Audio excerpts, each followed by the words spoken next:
Guys, in this episode, I'm gonna go over what I am considering the most badass Pro Spec ever to be made at the time of recording this, because I know in about an hour from now, one of y'all is gonna come up with a huge ass motor and 1,000,000 watts. But anyway, I digress. In under 6 minutes, I'm gonna go over the parts, the companies that it took to build this bike, the seat, the decals, the bike itself, all the parts.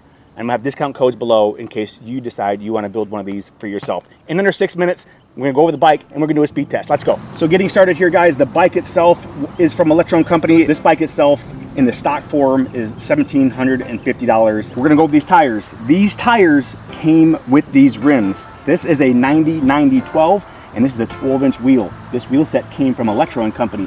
If you look at the rear wheel, I changed that one out. It is no longer a 90-90-12 because from Electro and Company, those wheels come as a matching set. I have a 120-80-12 on the rear, and that just kind of widens that tire up a little bit. I like it thick in the back. The wheel set from Electro and Company, $250. The rear tire that I added was an additional $120 for the tire, and I just got that from Amazon, fitted on there. It's a 12-inch wheel, so boom. The forks are from Electro and Company. These are for the Pro Spec. These are $200. All you do is unbolt your old forks, slide in your new tubes. It uses the existing triple clamps. Too easy. Moving on to the electronics, the battery controller and motor. The controller is the Noisy Cricket. That's a $600 controller. That comes with your throttle, your voltmeter, your on-off switch, and your 3-speed switch. It comes together. The motor, this is an EC4P. The one comes in at $300.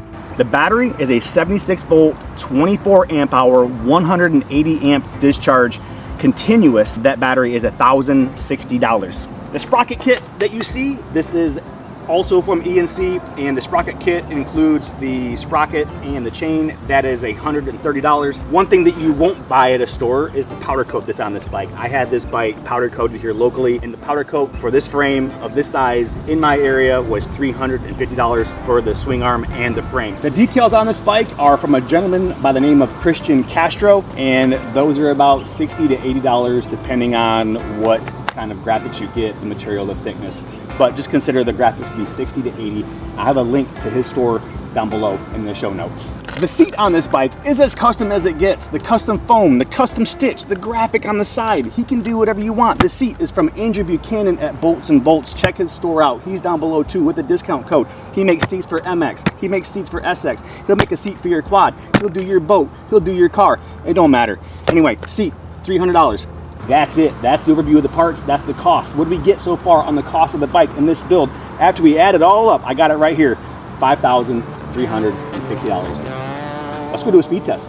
All right, y'all, here we are at the Voltron Watts drag strip. This is a Draggy approved strip. Today, I'm going to use the True Moto app to track our speed. True Moto, this is connected to my controller, which is connected to my phone. I can control everything from here. We're gonna do drag mode enabled. It's gonna record our times. I'm gonna do mode 3, of course. I'm a professional.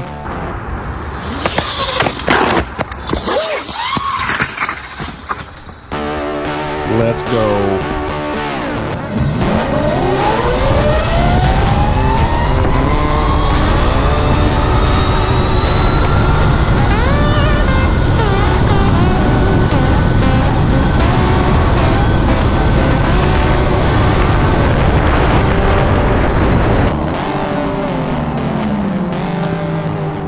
So on that last run, we did 0 to 30 in 2.8. We did 0 to 45 in 5.4 and 0 to 60. We didn't hit 60 on that run.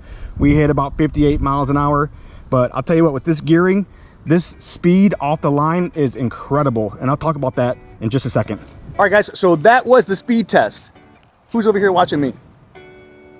Just sitting here parked.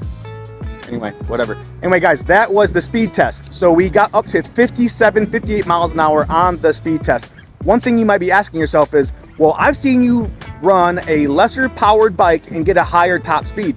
One thing I want you to keep in mind as the viewer is that's possible, and that's very true. And a lot of that depends on gearing. If you are riding a bike or building a bike for street, you don't want an 82 rear sprocket, right? You want something that's smaller in the rear because the smaller gear in the back is going to give you a higher top speed and maybe not as much acceleration. This bike is and was designed, developed to be a dirt bike, an off-road bike. So with a larger rear sprocket, you're gonna want more grunt, you want more torque, you want more acceleration for getting over obstacles and going through trails, going up hills. that sort of thing. The one thing about this bike is off the line, it is powerful. It is there and it wants to wheelie on you. So if you want a wheelie bike, put a big sprocket on the rear. But 57, 58 miles an hour and it gets there fast. It tops out fast, but it's just that kind of riding style that you're looking for. So keep that in mind when you're building your bike. I hope this video is under 6 minutes, guys. Appreciate you being here with me. I love you all. Thank you so much. I would not do this if it wasn't for you, the viewer. Thank you. Later. Before I close the video out, I have to thank the people and the companies that were involved in making this bike possible.